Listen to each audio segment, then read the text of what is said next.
अस्सलाम वालेकुम नाज़रीन करام, मैं इस्लीम ईवान हूँ और हाज़िर हूँ एक नई वीडियो लेके आपके सामने। नाज़रीन करम, इस प्रोग्राम में या इस वीडियो में मैं आपको एक ऐसे बदकिरदार शख्स से मिलाने जा रहा हूँ जो इमरान खान साहब के साथ था तो उसके गुण गाता था, टॉक शोज़ में जो है वो इमरान खान की तारीफ़ें करते नहीं थकता था, और जब उससे बाहर हुआ है कि एक और पार्टी में गया है तो फिर अब उसकी ज़ुबान जो है वो कुत्ते की तरह भौंक रही है। नाज़रीन करम, आप दुरुस्त समझे हैं, मैं फैज़ुल हसन चौहान की बात कर रहा हूँ। नाज़रीन करम, इस ज़ेर नज़र वीडियो में आप ज़रा देखिए कि इस बदकिरदार और बदबख्त आदमी ने कितनी गलीज़ ज़ुबान इस्तेमाल की है इमरान खान साहब के हवाले से। यानी क्या इस तरह करना चाहिए कि एक आदमी के साथ खड़े हों तो फिर उसकी तारीफ़, और जब उसके साथ ना हो तो इस बदकिरदार आदमी की आप गुफ्तगू सुनिए, फिर इसके ऊपर बात करते हैं। आप समझते हैं कि तोशा खाना केस में सजा बिल्कुल दुरुस्त हुई है खान साहब को? हाय हाय, मुझे आप ये बताओ कि मैंने 2-3 दिनों में ना कुछ चीजें इसके हवाले से निकाली। मैंने एक अपना छोटा सा वीलॉग भी इस पे चलाया, आप तसल्ली से सुन लीजिएगा।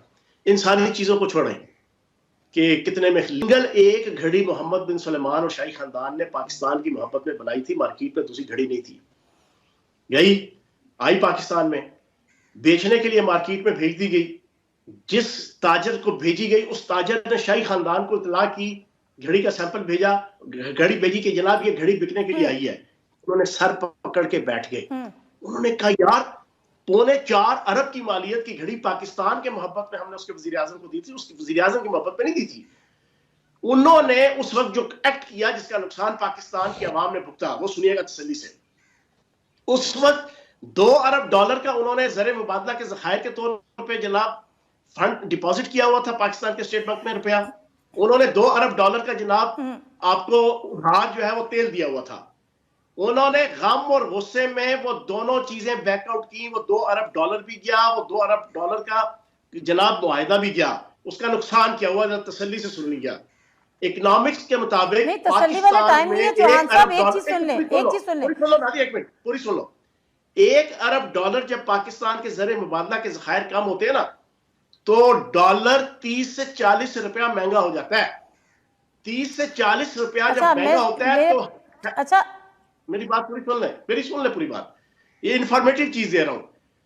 पाकिस्तान ने वो $4 अरब का जो नुकसान किया 19, 20, 21 में, जो पाकिस्तान 50 से 60 रुपया डॉलर महंगा हुआ था ना हमारे दौरे हुकूमत में, जो महंगाई का तूफान आया था, उसमें 80% किरदार इस एक घड़ी के 4.25 अरब रुपए की लालच की। अच्छा एक सेकंड, अब मेरी बात सुने। नहीं चौहान साहब, अब मेरी बात सुने। जो सजा हुई है क्या वो इसलिए हुई है कि घड़ी बेची थी?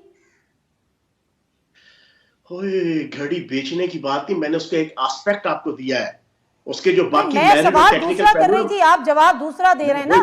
नहीं मैं सवाल दूसरा कर रही थी, आप जवाब दूसरा दे रहे हैं। मैंने जो जवाब दिया ना, उसकी वजह से सैकड़ों हजारों मैंने बात चौहान साहब, ये बातें अपनी जगह हैं, आपकी बातें बिल्कुल दुरुस्त होंगी महंगाई की वजह से। ओहो चौहान साहब, मेरे सवाल का जवाब दे दें। ये बातें फिर कभी उठा रखिएगा, इस पे आप व्लॉग भी कर चुके हैं। मेरी बात सुने, मैं ये पूछ रही हूँ कि जो सजा हुई है वो इस पे नहीं हुई है कि घड़ी बेची। सजा इस पे भी नहीं हुई है कि सऊदी अरब ने क्या नाराजगी का इजहार किया और उससे क्या नुकसान पहुंचा, इस पे सजा नहीं हुई है। सजा ये हुई है कि अरबों के तोहफे लिए और कम से कम कीमतें अदा की। ठीक है, अब मामला सिर्फ ये है, पूछना सिर्फ ये चाह रही हूँ कि ये मुजरिम होंगे, मुलजिम है, सजाएं मिल गई। सिर्फ इस वजह से भी नहीं हुई जनाब, आपने उसको अपने गोशवारों में जाहिर नहीं किया, आपने फेक, बिल्कुल गोशवारों में जाहिर नहीं किया, आपने फेक रसीदें बनाई, आपने सस्ती जनाब लाखों में जनाब तोशा खाना से लेके अरबों में बेची। ये 4, 5, 6 वजूहात थी। अच्छा, अब मुझे इसके साथ ये बता दीजिए कि जो तोशा खाना के तहाइफ जरदारी साहब ने लिए, जो तोशा खाना की गाड़ियां ली गई, यूसुफ रजा गिलानी ने ली, जरदारी साहब को नवाज शरीफ ने दी, सुन लेना, नहीं उसका गाड़ियां नहीं लेनी थी। मेरे टेस्ट पे है, और मेरे टेस्ट पे है वो सारी की सारी जो उन्होंने ली है, बिल्कुल उन्होंने किया है। उन्होंने भी तोशा खाना के रूल्स एंड रेगुलेशन के मुताबिक या उसके नहीं भी मुताबिक उन्होंने बेची तो नहीं ना। अच्छा, मुझे मुख्तसर बता दें, चले छोड़े इस बहस को, मेरे पास टाइम कम है। चौहान साहब, मेरे पास टाइम कम है, छोड़े इस बहस को। ये बताएं, एक गुत्थी नहीं सुलझ रही, एक गुत्थी नहीं सुलझ रही, तो कौन सा अजाब आ जाता? चौहान साहब, टाइम कम है, सुन लेना। आपके ख्यालात मेरे लिए बड़ी कीमती है, मेरी बात सुने। एक गुत्थी नहीं सुलझ रही।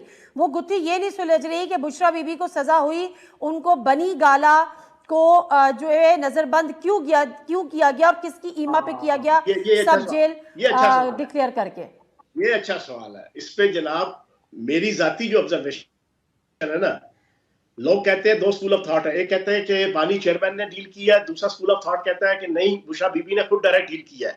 لیکن تیسرا اسکول آف تھاٹ میں نے ایک پیش کیا تھا کل.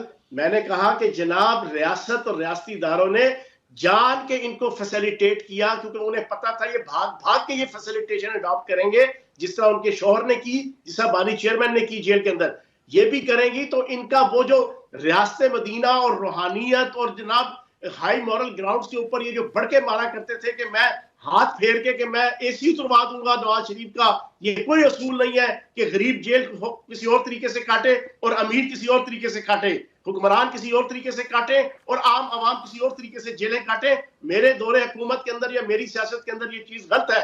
تو جناب انہوں نے نیکٹ کیا کہ جناب یہ پبلک کے سامنے ایکسپوز ہو یہ کتنے لالچی ہیں، کتنے حریص ہیں. کس نے کیا؟